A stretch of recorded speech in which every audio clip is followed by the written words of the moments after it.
کچھ دیر ادھر ادھر دیکھنے کے بعد ابو الحسن گھوڑے سے اترا اور اسے ایک درخت کے ساتھ باندھ کر سلمیٰ کو آوازیں دینے لگا۔ دیر تک تلاش کرنے کے بعد وہ تھک کر آبشار کے قریب ایک پتھر کے کنارے پر بیٹھ گیا۔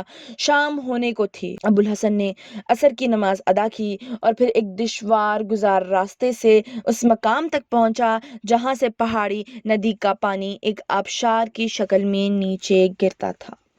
سلمیٰ چند قدم کے فاصلے پر ندی کے کنارے ایک درخت کے نیچے لیٹی ہوئی تھی۔ ابو الحسن کی نظر اس پر اس وقت پڑی جب ایک 3-4 گز لمبا اور آدمی کی ران کے برابر موٹا اژدہا گھاس میں سے سرکتا ہوا اس کے قریب پہنچ رہا تھا۔ ابو الحسن سلمیٰ سلمیٰ کہتا ہوا بھاگا اور اس کا بازو پکڑ کر گھسیٹتا ہوا چند قدم دور لے گیا۔ سلمیٰ نے ہلکی سی چیخ کے ساتھ آنکھیں کھولیں۔ اژدہا شکار کو جاتا ہوا دیکھ کر پھنکارتا ہوا لپکا۔ اتنی دیر میں ابو الحسن نیام سے تلوار نکال چکا تھا۔ اژدہے نے اس کے بالکل قریب پہنچ کر گردن بلند کی۔ ابو الحسن نے ایک طرف کود کر وار کیا۔ اژدہے کا سر کٹ کر علیحدہ ہو گیا۔ ابو الحسن نے ندی کے پانی سے تلوار صاف کرتے ہوئے کہا، تم بہت بے وقوف ہو۔ سونے کی یہ کون سی جگہ تھی؟ سلمیٰ ابھی تک وحشت زدہ ہو کر کانپ رہی تھی۔ وہ بولی، میں تھک کر یہاں بیٹھ گئی تھی اور اونگتے اونگتے نہ جانے کس وقت لیٹ کر سو گئی۔ میں یہاں کئی بار آ چکی ہوں لیکن ایسا اژدہا کبھی نہیں دیکھا۔ آپ پہنچ گئے، ورنہ یہ اژدہا اس طرح تڑپنے کی بجائے مجھے نگل رہا ہوتا۔ آپ یہاں کیسے پہنچے؟ تم جانتی ہو میں یہاں کیسے پہنچا ہوں۔ تم یہ بتاؤ کہ تم نے یہاں پہنچ کر گھوڑا کیوں چھوڑ دیا؟ سلمیٰ نے مسکراتے ہوئے جواب دیا، میں نے کب چھوڑا؟ وہ مجھے گرا کر بھاگ گیا تھا۔ ابو الحسن نے ذرا سخت لہجے میں کہا، معلوم ہوتا ہے کہ تمہاری تربیت بہت ناقص ماحول میں ہوئی ہے، اس لیے تمہارے اخلاق کا معیار وہی ہونا چاہیے جو زمانہ جاہلیت کے عربوں کا تھا، لیکن وہ بھی ہزار برائیوں کے باوجود مہمان سے جھوٹ بولنا ایک گھناؤنا فعل خیال کرتے تھے، اور اس گھوڑے کو خالی واپس آتا دیکھ کر مجھے یہ یقین نہ آتا تھا کہ یہ تمہیں گرا کر بھاگ آیا ہے۔ اس کی تربیت میرے استبل میں ہوئی ہے۔ یہ سرکش اور مغرور ضرور ہے لیکن دھوکہ دینا نہیں جانتا۔ سچ بتاؤ، تم نے اپنے ہاتھوں سے اس کی لگام نہیں اتاری اور اسے ڈرا دھمکا کر واپس نہیں بھیجا؟ سلمیٰ نے آنکھیں جھکاتے ہوئے جواب دیا، اگر آپ برا مانتے ہیں تو میں وعدہ کرتی ہوں کہ آئندہ کبھی جھوٹ نہ بولوں۔ تم میں بہت سی ایسی باتیں ہیں جنہیں میں برا سمجھتا ہوں، جنہیں ہر مسلمان برا جانے گا۔ آپ چاہیں تو میں ہر عادت بدلنے کے لیے تیار ہوں۔ آپ کی خوشنودی میرا فرض ہے اور آپ نے تو آج میری جان بھی بچائی ہے۔ تمہیں مجھے خوش کرنے کی ضرورت نہیں۔ چاندنی رات میں ابو الحسن اور سلمیٰ جنگل کو عبور کر رہے تھے۔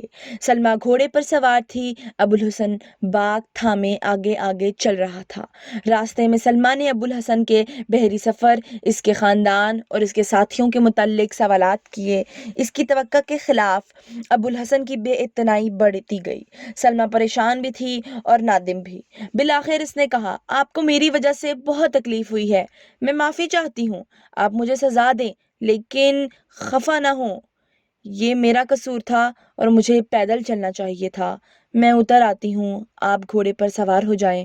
اس دفعہ بھی اس کی توقع کے خلاف ابو الحسن نے سرد مہری سے جواب دیا، اگر مجھے اس بات کا خدشہ نہ ہوتا کہ تم ایک عورت ہو اور کوئی درندہ تمہیں کھا جائے گا تو میں یقیناً اس وقت تمہارے ساتھ چلنا گوارا نہ کرتا۔ سلمیٰ شکست خوردہ سی ہو کر تھوڑی دیر خاموش رہی، پھر بولی، اگر وہ اژدہا مجھے نکل جاتا تو آپ کو اس بات کا افسوس ہوتا؟ یہ صرف تمہارے لیے ہی نہیں، میرے سامنے اگر وہ کسی کو بھی ہلاک کرتا تو مجھے اسی قدر افسوس ہوتا۔ آپ نے میرے لیے اپنی جان خطرے میں کیوں ڈالی؟ ایک انسان کی جان بچانا مسلمان کا فرض ہے۔ سلمیٰ دیر تک خاموش رہی۔ دور سے چند گھوڑوں کی ٹاپ سنائی دی اور ابو الحسن نے کہا، دیکھو وہ ابھی تک تمہیں ڈھونڈ رہے ہیں۔ تھوڑی دیر بعد عبدالشمس اور اس کے ساتھی پہنچ گئے۔ بیٹی کو سلامت دیکھ کر عبدالشمس نے واقعات کی تفصیل میں جاننے کی ضرورت محسوس نہ کی۔ سلمیٰ کی زبانی اژدہے کے متعلق سن کر اس نے ابو الحسن کا شکریہ ادا کیا۔ اگلے روز علی الصبح عبدالشمس اپنے مکان کی چھت پر نیم خوابی کی حالت میں لیٹے لیٹے اذان کی دلکش آواز سن رہا تھا۔ کچھ دیر انگڑائیاں لینے کے بعد اس نے آنکھیں کھولیں۔ سلمیٰ ابھی تک گہری نیند سو رہی تھی۔ عبدالشمس اسے جگا کر صبح کی ہوا خوری کے ارادے سے نیچے اتر آئے۔ ابو الحسن کے ساتھی شبنم آلود گھاس پر چادریں بچھا کر اس کے پیچھے صف بستہ کھڑے تھے۔ ابو الحسن نے نہایت دلکش آواز میں سورہ فاتحہ کے بعد چند آیات تلاوت کیں، قرآن مجید کے الفاظ نے عبدالشمس کے دل میں تلاطم برپا کر دیا۔ اس کے پڑوسی عرب بھی اس کے قریب آ کھڑے ہوئے اور اپنی قوم کے نوجوانوں کے نئے طریقے عبادت کو دلچسپی سے دیکھنے لگے۔ رکوع و سجود کے بعد دوسری رکعت تک عبدالشمس پر ایک بے خودی سی طاری ہو چکی تھی۔ اس نے آہستہ آہستہ نمازیوں کی طرف چند قدم اٹھائے، قریب پہنچ کر جھکا، رکا اور جذبات کی ہیجان کی کسی روح کے ماتحت بھاگتا ہوا صف میں کھڑا ہو گیا۔ اس کے ساتھیوں نے اس کی تلقین کی۔ نماز کے اختتام پر ابو الحسن نے اٹھ کر عبدالشمس کو گلے لگایا۔ عبدالشمس کی آنکھوں میں مسرت کے آنسو چھلک رہے تھے۔ ابو الحسن اور اس کے ساتھیوں نے انہیں مبارکباد دی۔ عبدالشمس نے کہا، آپ کی زبان میں ایک جادو تھا، مجھے کچھ اور سنائیے۔ ابو الحسن نے جواب دیا، یہ میری آواز نہ تھی، یہ خدا کا کلام تھا۔ عبدالشمس نے کہا، بے شک یہ کسی انسان کا کلام نہیں ہو سکتا، سنائیے مجھے۔ ابو الحسن نے اپنے ایک ساتھی طلحہ کی طرف اشارہ کیا۔ طلحہ قرآن کا حافظ تھا۔ عرب اس کے ارد گرد بیٹھ گئے۔ طلحہ نے سورہ یاسین کی تلاوت کی۔ قرآن مجید کے مقدس الفاظ اور طلحہ کی دلگداز آواز سے عبدالشمس اور اس کے ساتھیوں پر رکت طاری ہو گئی۔ تلاوت کے بعد ابو الحسن نے رسول اکرم صلی اللہ علیہ وآلہ وسلم کی زندگی اور اسلام کے مختلف پہلوؤں پر روشنی ڈالتے ہوئے انہیں اسلام کی دعوت دی۔ عبدالشمس اور اس کے ساتھی جو ایک مدت سے عربوں کی عظمت کی داستانیں سن کر رسول اکرم صلی اللہ علیہ وآلہ وسلم کی عظمت کا اعتراف کر چکے تھے، ابو الحسن کی تبلیغ کے بعد دین اسلام کی صداقت پر ایمان لے آئے۔ کلمہ توحید پڑھنے کے بعد ابو الشمس نے اپنے لیے عبداللہ کا نام پسند کیا۔ سلمہ ناریل کے ایک درخت کا سہارا لیے کھڑی تھی، یہ تمام واقعات دیکھ رہی تھی۔ وہ جھجکتی ہوئی آگے بڑھی اور اپنے باپ سے کہنے لگی، ابا جان، کیا عورتیں بھی مسلمان ہو سکتی ہیں؟ عبداللہ نے مسکراتے ہوئے ابو الحسن کی طرف دیکھا اور وہ بولا، خدا کی رحمت عورتوں اور مردوں کے لیے یکساں ہے۔ سلمہ نے کہا، تو میرا نام بھی تبدیل کر دیجیے، میں بھی مسلمان ہونا چاہتی ہوں۔ ابو الحسن نے کہا، تمہارا یہی نام ٹھیک ہے، تم فقط کلمہ پڑھ لو۔ سلمہ نے کلمہ پڑھا اور سب نے ہاتھ اٹھا کر اس کے لیے دعا کی۔ آسمان پر بادل چھا رہے تھے۔ اچانک موسلا دھار بارش ہونے لگی اور یہ لوگ ایک کمرے میں چلے آئے۔ تھوڑی دیر بعد بارش تھم گئی اور دلیپ سنگھ نے آ کر خبر دی کہ مہاراج آپ کا انتظار کر رہے ہیں۔ ابو الحسن اپنے ساتھیوں کو وہیں چھوڑ کر دلیپ سنگھ کے ساتھ ہو لیا۔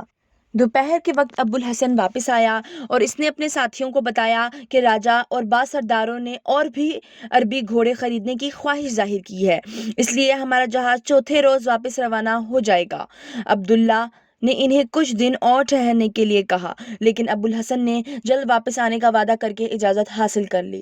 عبداللہ نے کہا، ابھی ہمیں اسلام کے متعلق کچھ جاننا ہے، اگر آپ طلحہ کو یہاں چھوڑ جائیں تو بہت اچھا ہوگا۔ ابو الحسن نے طلحہ کی طرف دیکھتے ہوئے جواب دیا، اگر یہ پسند کریں تو میں انہیں بخوشی یہاں چھوڑنے کے لیے تیار ہوں۔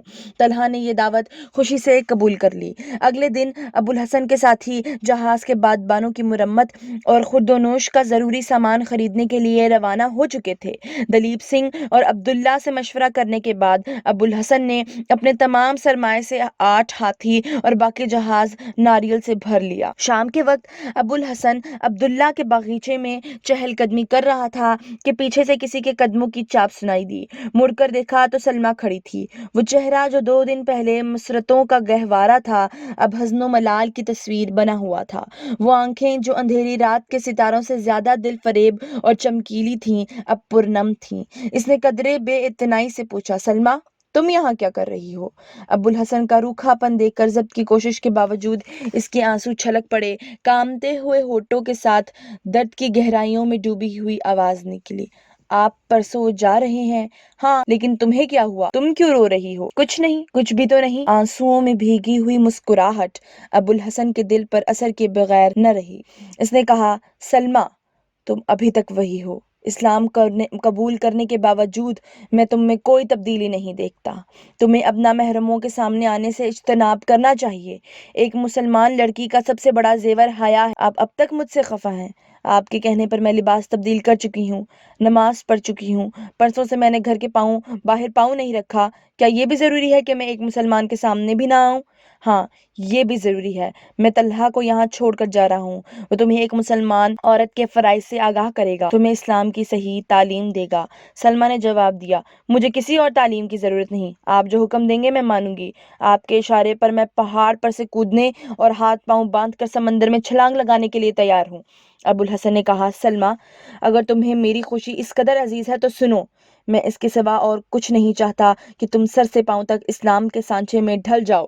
سچے مسلمان کی ہر نیت اور ہر فعل کو کسی انسان کی خوشی نہیں بلکہ خدا کی خوشی کا طلبگار ہونا چاہیے۔ کلمہ پڑھنے کے بعد تم ایک ایسی دنیا میں پاؤں رکھ چکی ہو جو ایک لامتناہی جدوجہد کا گھر ہے۔ اس میدان میں کودنے والے کے دل میں آنسوؤں اور آہوں کے لیے کوئی جگہ نہیں ہونی چاہیے۔ مسلمان کے لیے زندگی ایک بہت بڑا امتحان ہے۔ اس کے پہلو میں وہ دل ہونا چاہیے جو خدا کی راہ میں زندگی کی بلند ترین خواہشات کو بھی قربان کرنے سے نہ گھبرائے۔ اس کا سینہ تیروں سے چھلنی ہو لیکن زبان سے آہ تک نہ نکلے۔ تم عرب جاؤ تو شاید یہ دیکھ کر حیران ہوگی کہ مسلمان عورتیں اپنے شوہروں، بھائیوں اور بیٹوں کو جہاد پر رخصت کرتی ہیں، لیکن ان کی آنکھ میں آنسو تو درکنار، پیشانی پر شکن تک نہیں آتی، اور یہ صرف اس لیے کہ وہ خدا کی خوشی کو دنیا کی ہر خوشی پر ترجیح دیتی ہیں۔ اگر تم نے مجھے خوش کرنے کے لیے اسلام قبول کیا ہے تو مجھے افسوس کے ساتھ یہ کہنا پڑے گا کہ تم اسلام کو سمجھی ہی نہیں۔ اگر خدا کو خوش کرنا چاہتی ہو تو گھر جاؤ، میں طلحہ کو بھیجتا ہوں، وہ آج ہی تمہیں قرآن پڑھانا شروع کر دے گا۔ میں یہ چاہتا ہوں کہ جب میں واپس آؤں تو تم میری پیراکی کا امتحان لینے کے لیے ساحل سے 1 میل کے فاصلے پر سمندر میں میرا استقبال نہ کرو اور مجھے جنگلوں اور پہاڑوں میں تمہیں تلاش نہ کرنا پڑے۔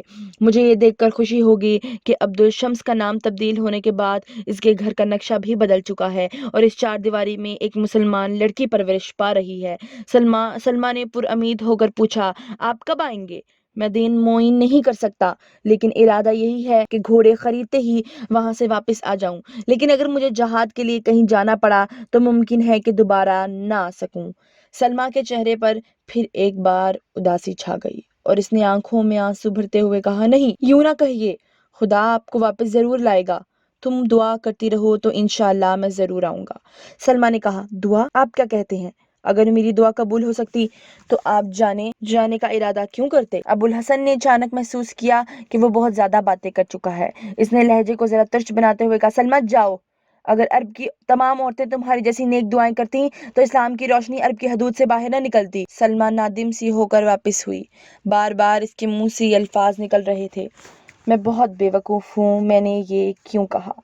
تھوڑی دیر کے بعد وہ کوٹھے پر چڑھی۔ افق مغرب پر گرم لوہے کے سرخ تھال کی طرح چمکتا ہوا سورج پانی میں غوطہ لگانے کے لیے تیار تھا۔ آسمان پر کہیں کہیں ہلکے ہلکے بادل شفق کی سرخی کی عکاسی کر رہے تھے۔ مرطوب ہوا کے جھونکے ناریل کے پتوں پر ایک دلکش راگ چھیڑ رہے تھے۔ ارد گرد کے تمام مناظر سے ہٹ کر سلمہ کی نگاہیں سمندر کے کنارے عربوں کے جہاز پر مرکوز ہو گئیں۔ دل میں ہیجان بپا ہوا، اس نے ہاتھ اٹھا کے دعا کی، اے خشکی اور تری کے مالک، مجھے ایک مسلمان عورت کا ایمان دے، سیدھی راہ دکھا، اور جب وہ واپس آئیں تو مجھے دیکھ کر خفا نہ ہوں۔ یہ قارئین، آپ کا اور آج میرا یہیں پر سفر اختتام ہوتا ہے۔ کہانی کے ساتھ جڑے رہنے کے لیے چینل کو لائک، سبسکرائب اور شیئر کرنا مت بھولیے۔